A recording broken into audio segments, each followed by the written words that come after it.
Bonsoir à tous, ravi de vous retrouver en ce vendredi 14 juin. Toute l'actualité près de chez vous, reportages, interviews, portraits, votre météo à venir en ce grand week-end de fête sur la place du Palais, avec pas moins de 12 anciens fiefs Grimaldi à l'honneur. Madame le Président de Pavillon Monaco, Mireille Martini, sera avec nous dans un instant. Nous reviendrons sur la remise du prix des rencontres philosophiques de Monaco, ce jeudi soir au Théâtre Princesse Grace.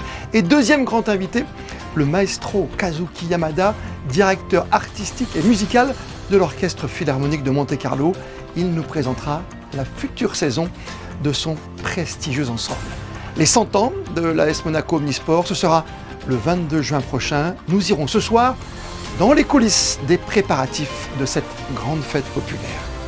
C'est toujours un moment émouvant. Chaque année, la princesse Stéphanie et toute l'équipe de Fight AIDS célèbrent à Carpentras l'anniversaire de la Maison de Vie.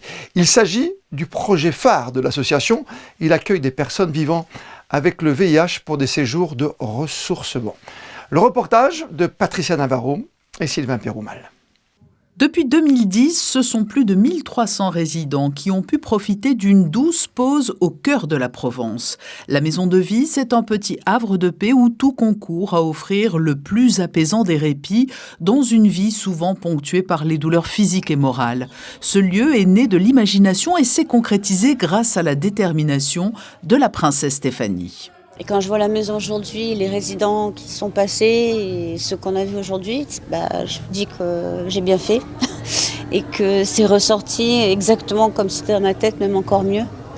Parce que ça a évolué, la maison de vie évolue avec chaque passage de personne qui laisse un bout de son histoire, un bout d'elle-même, de son parcours ici et qui nous permet, nous, de grandir à la maison de vie et de s'adapter aussi aux besoins des résidents, aux besoins des gens. Et je suis très fière d'eux, l'équipe de la Maison de Vie, pour tout leur boulot et tout ce qu'ils donnent jour après jour à ces personnes qui en ont tant besoin.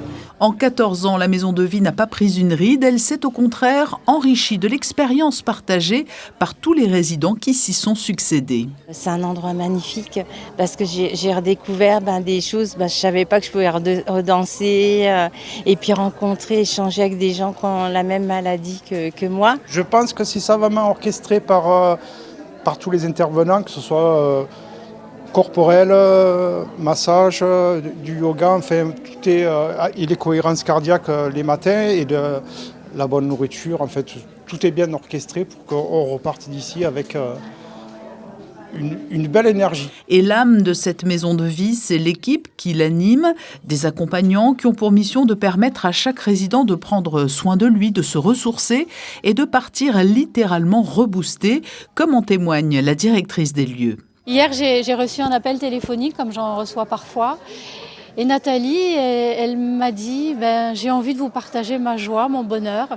Je suis guérie. Elle m'a dit, mon VIH se porte à merveille. Je ne suis plus bipolaire. Je n'ai plus de neuropathie. Je ne fume plus, ni tabac, ni cannabis. Je suis heureuse et je voulais que vous le sachiez parce que la Maison de Vie a été à l'origine de tous ces bouleversements et ces changements dans ma vie. Cet anniversaire permet également chaque année de proposer à de généreux donateurs de venir découvrir cette maison de vie. Leur contribution est cruciale. C'est très concret en fait, c'est très très concret, on l'a vu ce matin. L'argent il sert à quelque chose, mais il sert à apporter du bonheur. La maison de vie, elle apporte ça, je pense, le bien-être. Ils partent d'ici, ils se sentent dynamisés, ils ont envie de conquérir à nouveau la vie, ce qui n'est pas facile tous les jours. Et ça, c'est incroyable. Un travail incroyable que l'on doit à toute l'équipe de Fight AIDS Monaco, dont l'un des maillons clés depuis 20 ans, Hervé Eschbach, goûtera bientôt à une retraite bien méritée. Son engagement pendant toutes ces années a été salué lors de cet anniversaire. Sur la place du Palais, ce voyage dans le temps maintenant avec la mise en valeur des anciens fiefs Grimaldi tout au long de ce week-end. Et avec nous ce soir, Madame le Président de Monaco Pavillon, Mireille Martini, bonsoir à vous. Bonsoir. Toujours intéressant de retrouver ces fiefs, au nombre de 12 cette année, donc sur la place du Palais. Oui, aujourd'hui, cette année, on a effectivement une douzaine de communes invitées et ils sont en train, je ne sais pas si vous avez les images derrière moi, je pense que oui, ils sont en train de s'installer. Voilà. Bon, très très bien. Une installation pour 48 heures sur la place du Palais. On apprécie cette tradition qui remonte maintenant à longtemps, puisque je pense qu'il y a eu des échanges même déjà vers 1524. Oui, tout à fait. Et c'est d'ailleurs ces échanges-là avec Charles Quint qui seront mis à l'honneur cette année. C'est la raison pour laquelle nous avons cette année énormément de fiefs et d'anciens sites italiens invités. Très bien, c'est avec nous. Oui, oui. Alors, on parle de l'Empire romain, bien sûr, avec cette reconnaissance de la souveraineté monégasque, des Italiens et des Français aussi. D'Italie, on vient de Vintimille, par exemple, ou des Pouilles. Vintimille, oui, bien sûr, il y aura la Ligurie qui est représentée avec Vintimille, Hérole, Olivetta, San Michele notamment. Donc les Pouilles, Campagna, enfin voilà, tous ces anciens sites et surtout de la région d'Italie du Sud. D'accord. Et on a également 2 villes françaises invitées, Breil-sur-Roya et Batternay dans la Drôme. La Drôme, les fameuses ravioles de la Drôme, parce qu'on parle culinaire, hein, on parle de cuisine aussi, bien sûr, sous les barnums ou sur les stands. Hein. Tout à fait, sous les barnums, sous les stands. Il y a tout un parcours culinaire gastronomique que vous pourrez découvrir dans le village avec donc des spécialités locales et en dégustation et en vente. Oui, c'est vrai que c'est une tradition là aussi, parce qu'on va pouvoir découvrir finalement tous les atouts touristiques, parce qu'on parle d'histoire, d'artisanat, de folklore et de cuisine. Tout à fait. C'est tout à fait ça. Ça permet aux communes invitées de pouvoir présenter leur savoir-faire dans tous les domaines. C'est un voyage dans le temps, il ne faut pas l'oublier. C'est un voyage dans le temps et ça permet de montrer que tous ces liens qui existaient avec les anciens sites à l'époque où les Grimaldi étaient seigneurs dans ces sites, de montrer que les liens perdurent. Les liens perdurent avec peut-être des ateliers qui sont peut-être plus prisés que d'autres. Je pense à l'huile d'olive ou au bon vin de nos voisins, italiens ou français. On aura bien évidemment beaucoup d'huile d'olive, du vin, du miel. Les enfants pourront se régaler avec des bonbons de la Drôme et des glaces de la Drôme. Et il y a aussi beaucoup d'animations avec des groupes folkloriques. Les lanceurs de drapeaux italiens seront là. On a aussi... on avait vu les lanceurs de drapeaux, vous avez raison, lors de la dernière fête nationale aussi, hein, devant le palais. Hein. Tout à fait. Voilà, donc là, on aura encore le plaisir de les accueillir. On n'a pas oublié les enfants parce que c'est une fête bien sûr, qui se veut traditionnelle et familiale. Donc ça doit intéresser des petits aux plus grands. Donc les enfants auront la possibilité de faire des tours de poney sur la place du Palais tous les après-midi, donc samedi et dimanche. Il y a aussi un jeu de loi qui a été créé par l'Institut Saint-François Nicolas Barré. Donc voilà, beaucoup de choses pour tout le monde. Oui, jusqu'à samedi soir, par exemple, cette projection hein, sur ce spectacle à ciel ouvert hein, sur la façade du Palais. Sur la place du Palais à 22h, oui. À 22h, avec le matin, la déclaration officielle à la présence du prince souverain. L'ouverture officielle par le souverain à 11h. C'est magnifique hein, de faire perdurer cette tradition, vous, avec le pavillon Monaco. On a une pensée ce soir. Hein, pour Albert Croesi. Oui, bien sûr, parce que c'est presque, oui. il y a tout juste un an. Oui, malheureusement, oui. Ça fait déjà un an qu'il nous a quittés. Voilà, lui qui s'intéressait comme vous hein, au fief et au pavillon de Monaco. Je souhaite un excellent week-end avec tous ses enfants, tous ses parents. Vous l'avez dit, c'est un spectacle familial pour faire ce voyage dans le temps. C'est le fil rouge, c'est 1524 cette année. Allez-y, rendez-vous sur la place du Palais pendant 48 heures. Merci d'avoir été des nôtres ce soir. Merci à vous, merci et on vous attend nombreux. Voilà. On y sera sur Monaco Info. Bonne soirée à vous. Merci, bonsoir. Et à la suite de ce journal, vous pourrez retrouver un tout nouveau numéro de Trésor d'archives. Alexandra Pani et Thomas Fluron se sont intéressés à cette fameuse alliance entre la famille Grimaldi et Charles Quint, il y a de cela donc plus de 500 ans. Des fiefs avaient alors été accordés aux seigneurs de Monaco dans le sud de l'Italie et sont justement mis à l'honneur ce week-end à l'occasion de ces 5e rencontres des sites historiques Grimaldi. Le prix des rencontres philosophiques de Monaco a été remis hier soir au théâtre Princesse Grace. En décernant cette récompense, la principauté devient ainsi une scène prestigieuse où la sagesse et la créativité se rencontrent, rappelant que la philosophie, loin d'être austère, est une invitation à dialoguer, comme nous l'explique Vanessa Dessy sur des images d'Olivier Bonello.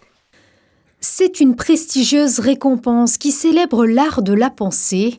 Le prix des rencontres philosophiques de Monaco distingue chaque année une œuvre remarquable qui éclaire notre compréhension du monde. Les lauréats, choisis pour leur capacité à rendre la philosophie accessible, apportent une réflexion profonde sur les enjeux contemporains. Et c'est Pierre Guénincia qui reçoit le prix des rencontres philosophiques 2024 pour son ouvrage « L'homme sans moi », essai sur l'identité. C'est un livre difficile, j'ai écrit déjà beaucoup de livres et je n'ai jamais reçu de récompense aussi éclatante. Et puis, bon, je trouve aussi que ces rencontres, ce site, cette ferveur du public font vraiment honneur à la philosophie que j'enseigne et que je défends depuis, je ne peux pas vous dire combien de décennies, et toujours avec la même foi, avec la même joie, qui est évidemment ce jour majorée par la reconnaissance qui est faite d'un livre qui m'a été difficile d'écrire, que j'ai réécrit plusieurs fois. Et donc voilà, c'est un peu un aboutissement très heureux. Le prix lycéen 2024, quant à lui, donne suite à un concours écrit dans la bibliothèque d'un établissement scolaire monégasque. La mention est donc remise à 2 élèves en collaboration avec la direction de l'Éducation nationale, de la jeunesse et des sports et les professeurs de philosophie de la principauté. Bon, moi, c'est parce que j'ai toujours aimé la philosophie. Dans d'autres pays, j'ai déjà étudié la philosophie avant de venir en France et avant de venir à Monaco. Donc, j'avais toujours l'intérêt pour cette matière. Et alors, j'ai eu cette opportunité merveilleuse de participer aux rencontres philosophiques d'abord, qui m'ont aussi motivé. Par exemple, j'avais mentionné Madame Revel, une philosophe que j'ai rencontrée aux rencontres philosophiques. Je l'ai citée dans ma dissertation. Donc, c'était une réalisation de participer. Je dirais qu'à titre personnel, la philosophie, ça a commencé très tôt chez moi. C'est un petit peu une passion innée, puis j'ai toujours voulu répondre à ces questions par la suite. Et donc j'approfondis ça à travers des lectures.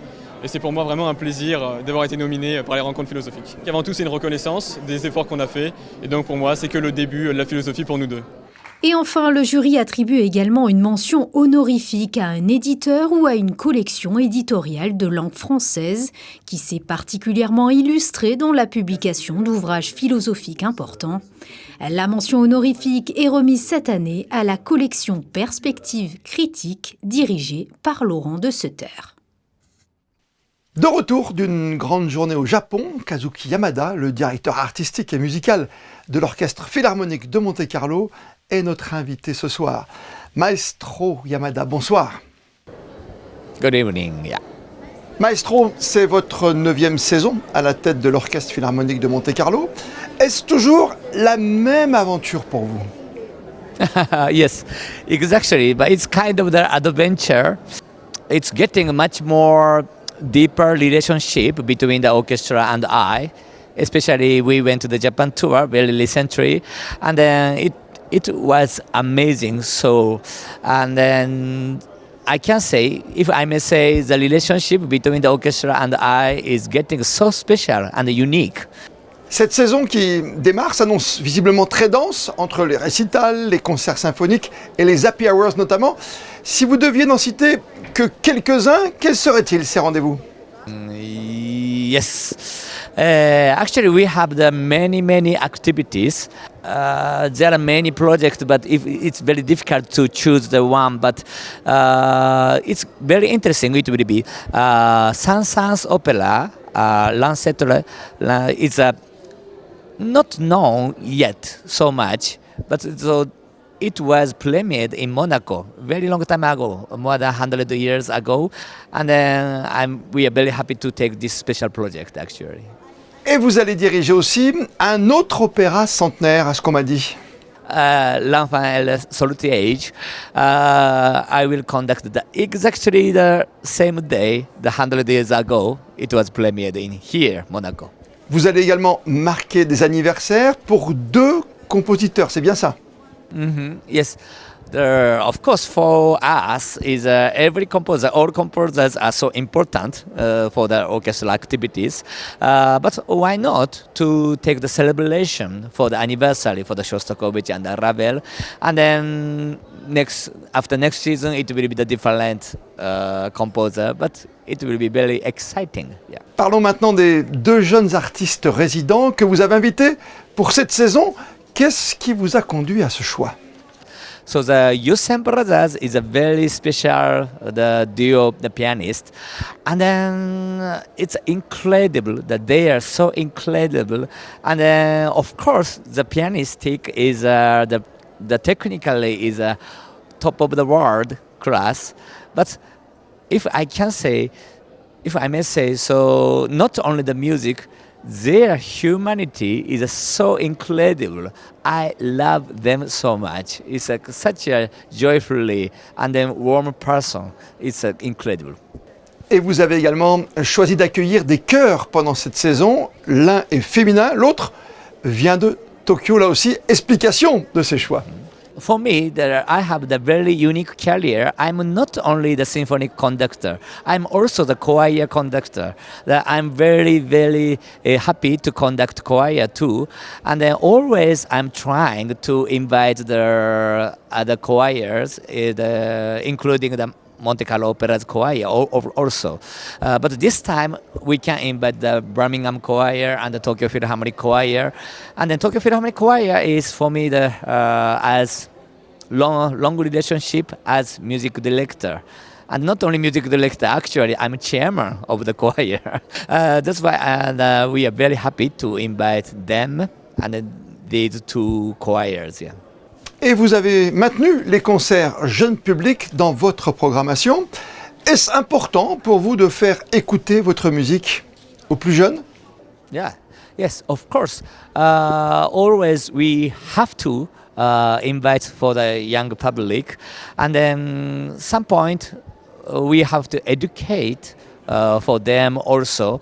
And then if good education will be happened here, and then the growing up after 10 years later, 20 years later, maybe the young public will come back as our audience, and then it should be very good circle for the education system and like that, and then to increase our audience, and then to keep our classical music somehow. Yes, culture is like that. Merci maestro et bonne saison. Thank you too. Thank you so much.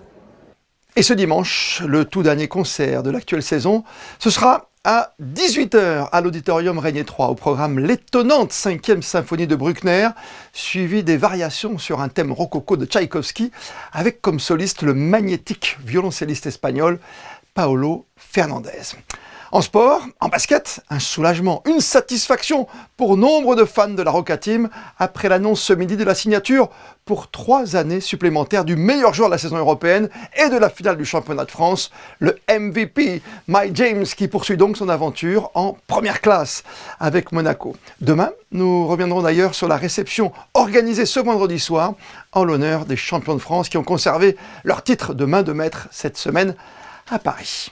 Monaco en fête, avec en préparation le 100e anniversaire de l'AS Monaco Omnisport, un rendez-vous qui sera célébré le samedi 22 juin sur le quai Albert Ier. Un événement résolument porté vers la jeunesse, si cher à l'association.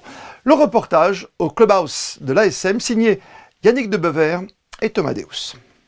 Débuté avec l'athlétisme, le football et la natation, l'AS Monaco Omnisport compte aujourd'hui 23 sections et 4615 adhérents. Pour fêter sa diversité et surtout son centenaire, l'association organise samedi 22 juin une grande fête du sport sur le quai Albert Ier. Alors, le village en lui-même est accessible à tout le monde et on va essayer, nous, d'être les acteurs pour montrer ce qu'on peut faire, ce qu'il y a parmi la diversité de nos associations, parce qu'on passe de l'athlétisme à l'e-sport, on a du volley, on a les sports collectifs habituels, mais on a aussi du triathlon, on a 23 sections, bientôt 24, mais ça fait partie justement de cette diversité et qui montre qu'on a su avancer dans le temps. En plus des animations et démonstrations, une partie de ce village des sports sera dédiée à un tournoi intersection pour garder le côté compétitif de l'AS Monaco. Cette fête du sport s'achèvera en apothéose avec le concert de Big Flo et Oli où 7000 spectateurs sont attendus. Ce concert, c'est le point d'orgue pour nous, la jeunesse, puisqu'on a focalisé sur la fête des jeunes. C'est fait en partenariat avec la mairie, ce qui permet intelligemment de prolonger la fête de la musique qui a débuté la veille. Donc c'est vrai que cette année, 2024, il y aura 2 jours qui concernent la fête de la musique. Et avec justement ce partenariat et cette relation de confiance avec les différentes instances, on espère qu'on pourra faire quelque chose qui restera gravé. Et puis en marge de cette fête du sport, un timbre sera édité en l'honneur des 100 ans de l'AS Monaco Omnisport, ainsi que le livre du centenaire qui sortira d'ici quelques mois. Le club Soroptimiste International de Monaco organisait hier une nouvelle conférence à l'auditorium Régnier 3. Elle portait cette fois sur le thème de l'intelligence artificielle. Un rendez-vous qui était payant puisqu'il avait pour objectif de financer l'entretien du site Handiplage sur la plage du Larvoto. Et le moins que l'on puisse dire, c'est que la mission était réussie, la salle était pleine. Théo Schumer et Camille Caloni étaient présents. Pas moins d'une centaine de personnes étaient réunies pour assister à cette conférence. Il faut dire que le sujet est brûlant d'actualité. L'intelligence artificielle intrigue autant qu'elle passionne, même les plus jeunes. Ça t'intéresse l'intelligence artificielle ? Oui, c'est quelque chose d'intéressant.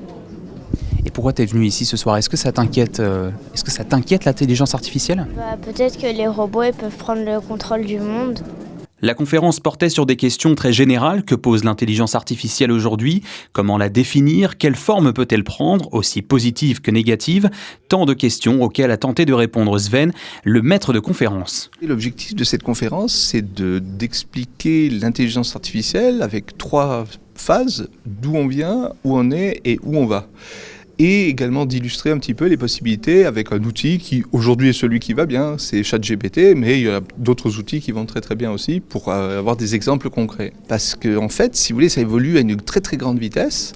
Et beaucoup de gens disent qu'il n'y a jamais eu une technologie qui a évolué aussi vite. Donc les défis, ça va être pour les entreprises, les individus, de comprendre les possibilités, de comprendre ce qu'on va pouvoir faire avec, de comprendre que bien sûr ça fait également des erreurs, il y a également des défis éthiques. La conférence était organisée par le club Soroptimiste International de Monaco. Ce n'est pas la première. 1 à 2 sont organisées chaque année, une manière de financer une cause ou un projet solidaire. Cette fois, la place pour assister à l'événement est à 10 € et la recette sera reversée à l'entretien du site Handiplage sur la plage du Larvoto. Le club Soroptimiste est un club service. Nos actions, c'est d'aider les femmes et surtout notre action pérenne à Monaco, c'est l'entretien du site Handiplage de Monaco, que nous avons introduit à Monaco il y a 22 ans déjà et que nous continuons et nous poursuivons l'entretien depuis 22 ans. Sven Albersten nous offre sa conférence et les fonds recueillis sont essentiellement et exclusivement destinés au site Handiplage. Avec cette salle comble, cette nouvelle opération des Soroptimistes est donc une réussite. La protection des abeilles est au cœur du sujet pendant 2 jours des Happy Days sur les terrasses de Fontvieille. Au programme, différents ateliers autour du miel et des abeilles pour sensibiliser petits et grands. Car si vous ne le saviez pas encore, plusieurs ruches sont installées dans la principauté. Alors coup d'œil sur cet événement dans ce reportage d'Alban Jean-Jambre, Hugo Comassa.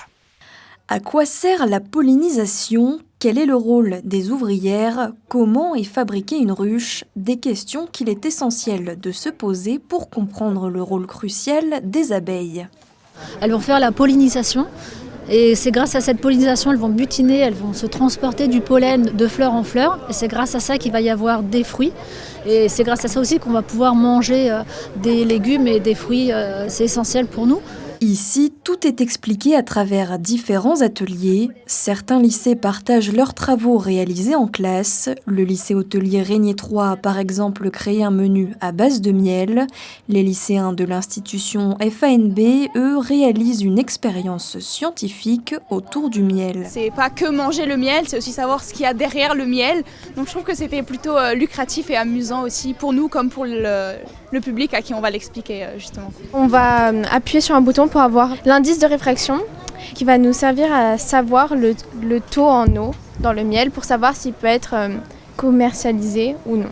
Et à partir de la 6e jusqu'au lycée, donc on essaie de les sensibiliser donc pour protéger le plus possible les abeilles qui sont en voie de disparition, donc à cause notamment des pesticides. Pour rappel, des petits gestes comme planter des fleurs ou éviter l'utilisation des pesticides peuvent aider à la sauvegarde des abeilles. A Gift from God, c'est le titre d'un long métrage consacré à Michael Jackson, un film réalisé par Liana Marabini, résidente en principauté. 43 acteurs et une équipe de tournage d'environ 25 personnes ont participé à ce projet dont 80% du tournage s'est déroulé à Menton. La réalisatrice a recueilli de nombreux témoignages et documents concernant le fameux roi de la pop. Ce film dévoile un aspect méconnu de Michael Jackson, sa foi et son amour pour Jésus. A Gift from God a été projeté jeudi soir à l'Agora. Je vous propose d'écouter la réalisatrice et l'acteur italo-américain qui incarne Michael Jackson. Ce qui m'intéressait beaucoup, c'était son côté spirituel. Donc son approche à la religion, son amour pour Dieu. D'ailleurs, mon film commence avec lui-même qui dit qu'il aime Dieu, qu'il croit, qu'il prie, qu'il lit la Bible tous les jours. Et les gens ne connaissent pas ça. Donc on le connaît comme entertainer, on le connaît comme compositeur, comme danseur, mais pas comme homme de foi.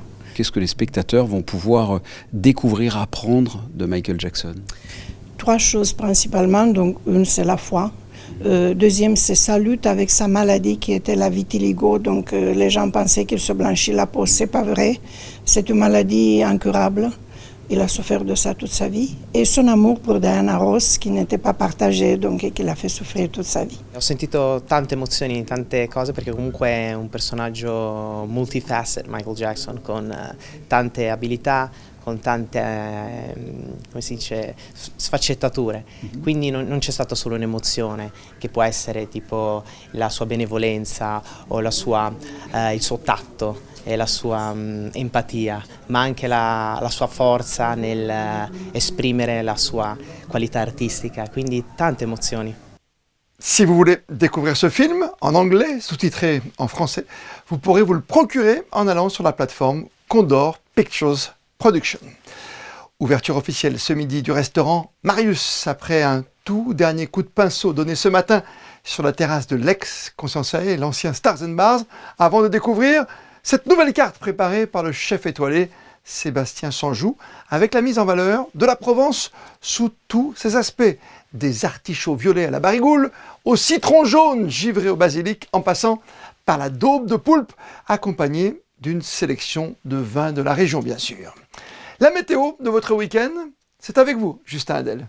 Bonsoir Christophe, comme vous l'avez dit, ce samedi sera en grande partie ensoleillé malgré quelques passages nuageux. Ils s'estomperont bien évidemment au fur et à mesure de la journée, le tout avec du vent et des températures allant de 18 à 23 degrés. Et si l'envie vous prend d'aller vous baigner, la mer, elle, sera en moyenne à 21 degrés. Demain, le soleil se lèvera à 5h46 et se couchera à 21h15. Germaine, demain, c'est votre jour. Et comme le veut la tradition, on termine ce journal par les instantanés du jour avec le 14e anniversaire de la maison de vie Fight AIDS à Carpentras. Les photos sont signées Frédéric Nébinger. On se retrouve demain, 19h, pour un tout nouveau journal. D'ici là, belle et bonne soirée sur Monaco Info.